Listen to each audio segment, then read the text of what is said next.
I'd love to talk about like the balancing of wellness, because we started off this whole conversation and where you were like, I'm doing the best I've ever done mentally, physically, and I think that's an aspirational state that people want to be in. So when I hear that, I'm like, I want to know how you did that. And so you mentioned the moment where you made the decision where this was going to become a priority and it was going to become a foundational part of you as a leader, as a human being.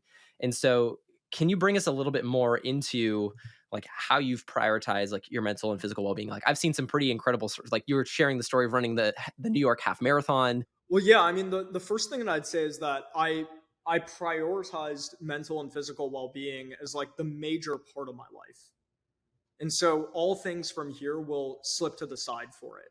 Um, Maybe the only thing that won't are when I have kids. Like that's the only thing I can really think of in my life where like, if I have a kid who's like anywhere near the amount of trouble that I was growing up, like maybe he's like at like the police station or something, and I'm like, okay, like I'm not going to prioritize my workout over like going and getting my kid, and like maybe I just have to work out tomorrow. But I my entire life revolves around the health aspect, and so that is in service of living like a purposeful life. And so I think that a lot of people that don't do it, the core problem isn't actually that they don't want to be healthy. I think everybody wants to be healthy. It's that they know it's going to suck and they don't really have a reason to be healthy. Like I think a lot of people in today's day and age, we're like hyper connected online. We're constantly draining our dopamine, just like scrolling through things. Like, I don't know if you guys checked any other like Slack or anything during this interview.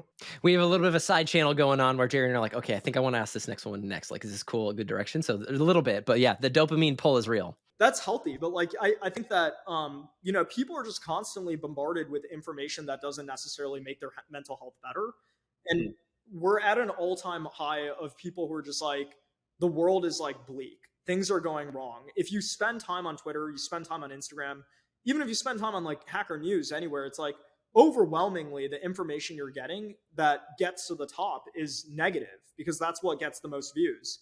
And I think that we live in a society where people don't feel like they have a lot to live for. They're like, okay, well, what's the next thing? I don't have purpose in what I'm doing. And so my life has completely revolved around physical and mental well-being in order to support me having a purposeful life at every single step of the way. And so that's a really important distinction, because if you're doing it just to be healthy, I think that's like okay for a period of time when you have motivation, but motivation goes away. And so, like, what is the underlying thing that gives you motivation forever? For me, that was like trying to figure out what are the values I want to live my life by, and then what are the missions that I want to accomplish in my life in order to support those values.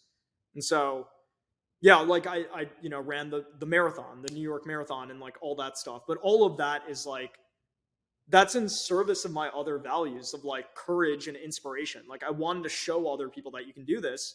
And after I like tweeted about that and put it on Instagram, people, like a bunch of founders reached out to me and they're like, holy shit, I've been like training for the marathon.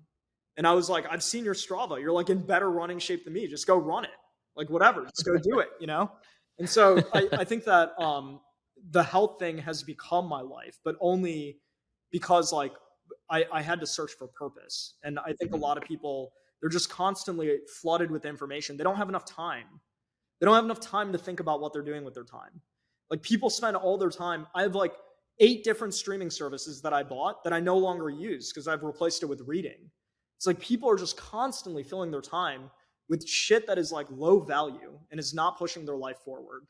And so it's like, if you're in that state, it doesn't matter how much I tell you to like prioritize physical and mental health, because you don't really have a purpose for like how you want to spend your time. And so the first thing that I'd say is like, get off social media, do a detox, reduce the amount of dopamine you're dumping every day, and like really think about like what you want out of life, what's making you not happy, what's making you happy, and then journal about it and try to figure out like what's wrong.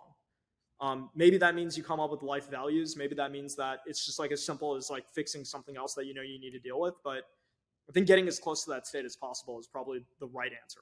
Just those 2 journal prompts are really, really relieving because I'm kind of in this place of like a big transition. My wife is graduating grad school, and we're getting ready to figure out the question of what is home? Is it DC? Is it another place? Which is its own, like, yeah, like you said, moving also kind of preempts an existential crisis of who are you and where do you belong in the world, especially in a full remote context. And so just the question of what makes you happy and what makes you not happy are seem like really simple distinctions. Are there other journaling questions that have been just powerful or transformative for you as you've gone through this really contemplative practice? I think the honestly for me the most powerful things was to just establish a framework of dealing with negative emotions. Because I think the people that are looking for powerful journal prompts probably have some sort of like significant emotional void in their life. That if they just like thought about the things that made them feel bad or made them feel aimless or made them feel bored, that would be enough. That will be the most impactful thing that you can write about outside of any prompt.